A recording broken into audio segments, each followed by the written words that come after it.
जैकमाबाद भरसां ट्रालर जे टक्कर में मोटरसाइकिल सवार हिकु ॼणो फौत ऐं ॿ औरतूं ज़ख़्मी थी पियूं आहिनि। वधीक तफ़सील मालूम कयूं था मेहरान टीवी जे रिपोर्टर अब्बास गुल मस्तोई खां। जी अब्बास, वधीक कहिड़ा तफ़सील आहिनि?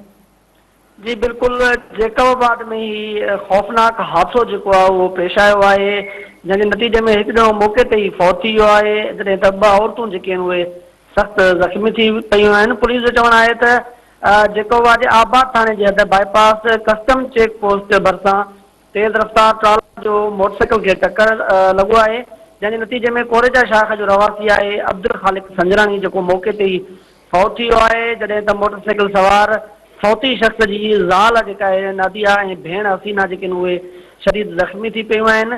पुलिस जो चवणु आहे त इतला मिलंदे ई लाश ऐं ज़ख़्मियुनि खे सिविल अस्पताल मुंतक़िल करे छॾियो आहे। ॿिए पासे पुलिस बर वक़्तु कार्रवाई कंदे ट्रॉलर खे पंहिंजी तहवील में वठी ऐं ड्राइवर खे बि गिरफ़्तार कियो आहे। जी अब्बास, तव्हां जी वॾी महिरबानी।